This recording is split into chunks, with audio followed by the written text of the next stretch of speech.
Bienvenue sur Africa 24 dans cette nouvelle édition de l'Africa Tonight. Voici les titres. Chute des revenus des banques d'investissement en Afrique subsaharienne pour la 4e année consécutive. Une baisse de 32% au premier semestre 2021 par rapport à la même période l'an dernier. Production de vaccins contre le Covid-19 directement sur le continent africain. Gros plan à suivre dans ce journal sur l'Égypte qui a récemment ouvert la voie avec la production du vaccin chinois Sinovac. 1 million de doses ont d'ores et déjà été produites. Et les JO de Tokyo 2021, reportés en 2020 d'une année en raison de la pandémie de Covid-19. Les Jeux Olympiques se déroulent du 23 juillet au 8 août au Japon. Focus à suivre dans ce journal sur la participation du continent africain qui table sur plusieurs médailles et déjà une de décrochée en taekwondo par le Tunisien Mohamed Khalil Djendoubi. Mais avant de développer ces titres, la nomination au Soudan du Sud de Djema Nounou-Koumba comme présidente du Parlement. Djema Nounou-Koumba, première femme à occuper ce poste, une nomination historique. La nouvelle présidente du Parlement occupait jusqu'ici les fonctions de secrétaire général du mouvement de libération du peuple soudanais, l'actuel parti au pouvoir. Le chef de l'État, Salva Kiir, l'exhorte à se mobiliser en faveur de l'accord de paix dont nombre de dispositions n'ont toujours pas été mises en œuvre.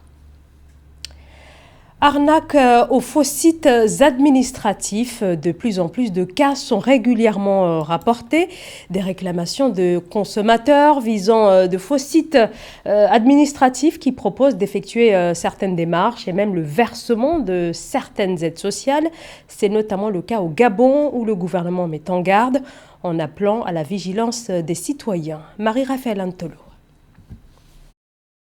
L'exécutif gabonais met les populations en garde contre un site illicite qui publie au nom du gouvernement. www.6nmo.com est le site qui fait actuellement le plus parler de lui au Gabon de par ses publications. Parmi celles-ci se trouvent des promesses d'une distribution d'aide sociale du gouvernement aux agents publics sur une période couvrant pratiquement une décennie. Les autorités gabonaises doivent mettre en place une équipe, une sorte de brigade des fake news et former le personnel à la détection des fake news et publier sur leur site ou leur page ce qui est vrai. À l'ouverture du site apparaît une page d'accueil qui présente la liste des bénéficiaires de subventions gouvernementales de 600 000 francs CFA. La liste inclut des personnels de la fonction publique enregistrés entre 2010 et 2021. Un site web dont les ministères de l'Emploi et de la fonction publique dénie l'existence et invite les populations à ne pas y introduire leurs données personnelles au risque d'être victimes de piraterie. Sur le plan politique, les faux sites auront pour conséquence la manipulation de l'opinion publique. Quand une information fausse circule, un camp l'utilise au détriment de l'autre. Sur le plan économique, il y aura pour conséquence une baisse, non seulement sur le plan touristique, car un touriste qui veut se rendre au Gabon pourra avoir une fausse nouvelle. Les vrais sites n'auront plus de la cote et s'ensuivra la perte du public et des lecteurs. Toutefois, les autorités indiquent que le site web illicite a cessé de publier des contenus et ne semble plus fonctionnel depuis qu'il a été dénoncé à travers les médias. Néanmoins, les ministères de l'Emploi et de la fonction publique invitent les populations à redoubler de vigilance et de prudence face à la recrudescence des fake news sur les réseaux sociaux et à ne se fier qu'aux communiqués officiels émis par les services appropriés. Dans l'actualité également, le report au Bénin de l'audition de Rekia Madougou. L'opposante devait comparaître ce vendredi 23 juillet 2021 devant le juge d'instruction de la Cour de répression des infractions économiques et du terrorisme. Rekia Madougou est accusée d'association de malfaiteurs et de terrorisme. Elle a été arrêtée quelques semaines avant l'élection présidentielle du 11 avril dernier. Rekia Madougou, ex-candidate du parti Les Démocrates, est depuis toujours en détention. L'économie mondiale à l'épreuve du Covid-19, des mesures exceptionnelles. Nombre d'économies sont en chute libre, entraînant un ralentissement de plusieurs secteurs. L'Afrique est durement touchée. Le secteur des banques d'investissement est l'une des filières concernées. Le marché enregistre une baisse de ses revenus de plus de 30% au premier semestre de cette année. Mildred Diamou. En Afrique subsaharienne, le marché de la banque d'investissement a affiché des résultats négatifs pour la 4e année consécutive et les plus faibles revenus des 7 dernières années. Pour le premier semestre 2021, les revenus générés par les banques d'investissement de la sous-région sont estimés à 183,6 millions de dollars, selon un rapport publié par la plateforme des données du groupe médiatique Reuters, en baisse de 32% par rapport à la même période en 2020. À mon sens, voilà ce qui peut justifier les contre-performances du secteur de la banque d'investissement en Afrique subsaharienne. La chute du prix du pétrole qui est resté en dessous de $50 depuis 2014. Le coronavirus qui est venu sonner le glas, donner le coup de semence et le coup de glas depuis pratiquement 20 mois. L'activité est au ralenti. On confine aujourd'hui, on déconfine le lendemain et puis on ouvre encore. Ou alors on assiste à des demi-ouvertures. L'économie qui fonctionne au ralenti va forcément faire en sorte qu'ils ne seront pas très nombreux, des gens qui ont de l'argent stocké, qui seraient donc enclins à pouvoir recycler cet argent dans un investissement nouveau. Les revenus du segment conseil se sont également chiffrés à seulement 25,5 millions de dollars, en baisse de 56% par rapport à la même période en 2020. Mais la perte des revenus dans les autres segments de l'investissement a été compensée par une hausse des revenus sur le marché des emprunts de capitaux en provenance de l'Afrique subsaharienne qui se sont situés à 19,6 milliards de dollars au cours de la dite période. Les performances, vous voyez très bien qu'elles sont inscrites sur une tendance baissière depuis près de 7 ans. Ça s'explique également. Ne perdez pas de vue que le prix du baril du pétrole a plongé depuis 2014. Donc en fait 2014-2021, ça fait bien 7 ans. Depuis 2014, les prix du baril du pétrole ont donc plongé et sont restés constamment en dessous de la barre de $50. Ce qui fait que les prix de production ne sont plus susceptibles d'être supportés par les investisseurs éventuels qui voudraient entrer dans le secteur du pétrole. La sous-région a pourtant connu de nombreuses transactions d'investissement. La valeur globale des transactions annoncées dans le segment des fusions-acquisitions s'élève à 62 milliards de dollars, un niveau record pour ce segment des activités d'investissement, 5 fois la valeur des transactions annoncées au cours du premier semestre 2020. La vidéoconférence, dans un contexte actuel marqué par la crise sanitaire et les mesures de confinement, les entreprises ont de plus en plus recours à ce type de services, des services en plein essor partout dans le monde. Illustration au Kenya dans ce sujet de Joël Ballot. Avec la pandémie de Covid-19 et les mesures de confinement appliquées au Kenya, l'usage de l'application Zoom dédiée aux visioconférences et webinaires a littéralement explosé. Conscient de ce bond significatif, le gouvernement kenyan a imposé à ces structures une taxe sur la valeur ajoutée de 16% sur les services électroniques. Zoom est enregistré à la TVA au Kenya en tant que fournisseur non résident des services électroniques. En tant que tel, Zoom est tenu de collecter et de remettre la TVA sur les fournitures effectuées à des clients non enregistrés à la TVA au Kenya. Ainsi, à partir du mois d'août, la taxe sur les communications via Zoom sera augmentée. Le tarif de 15 000 shillings pour les plus basses passera à 17 500 shillings et les licences les plus chères qui se vendent à 25 000 shillings par an passeront à 29 100 shillings par an. Cependant, les Kenyans enregistrés à la TVA seront exonérés du paiement de la dite taxe. Les pays africains sont malheureusement très paresseux. À chaque fois qu'une entité s'organise ou un secteur s'organise, la première des choses, c'est d'essayer de tirer le maximum de taxes de ces activités, ce qui est normalement pas assez raisonnable, parce que finalement, ça va finir par étouffer l'activité. On va rentrer à l'étape zéro. Je pense simplement que les gouvernements africains, en ce compris le Kenya, devraient se battre pour élargir l'assiette d'activité pour que les technologies deviennent des outils de promotion plutôt que des vaches à lait. Je pense que là, le Kenya fait fausse route et ce sera malheureux que nous ayons des effets pervers. Ainsi, dès le mois prochain, les consommateurs devront payer plus pour se réunir ou assister à des réunions en ligne. Rappelons que le nombre d'utilisateurs au quotidien de Zoom à l'échelle mondiale est passé de 10 millions en décembre 2019 à 200 millions en mars 2020.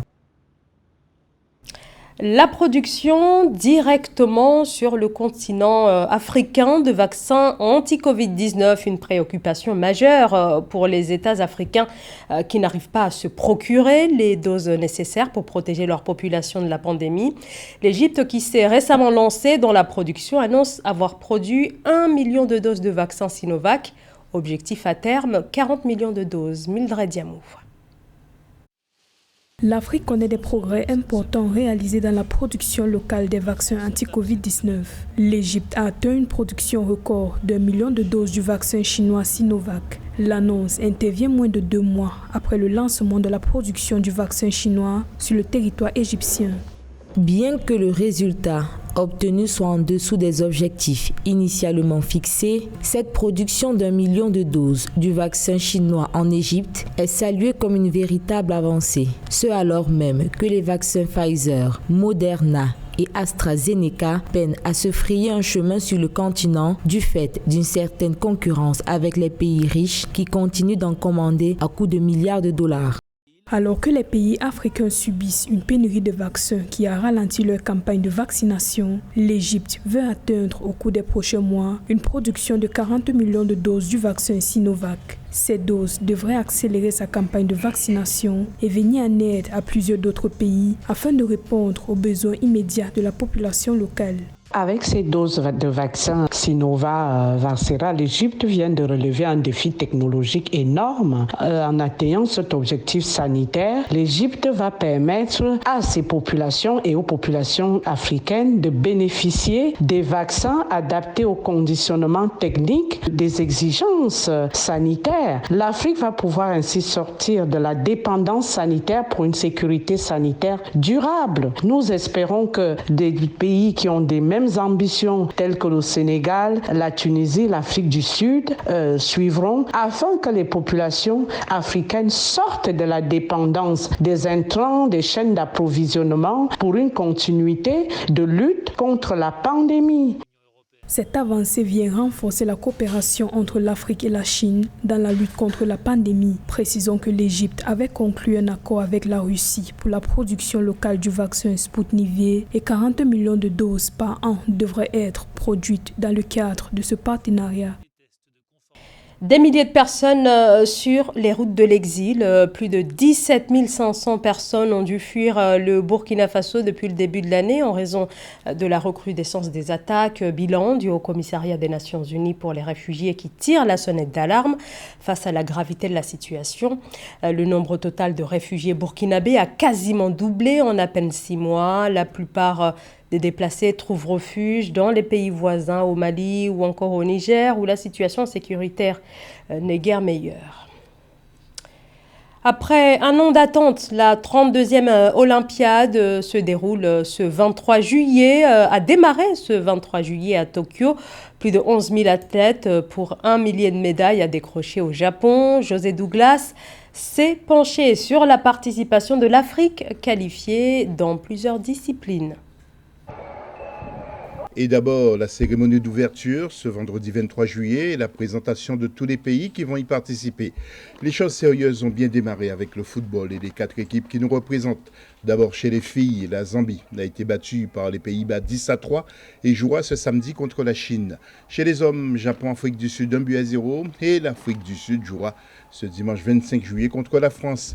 Côte d'Ivoire, Arabie Saoudite 2-1. La Côte d'Ivoire sera face au Brésil ce dimanche 25 juillet. Égypte-Espagne 0-0 et l'Égypte jouera ce dimanche contre l'Argentine à Sapporo.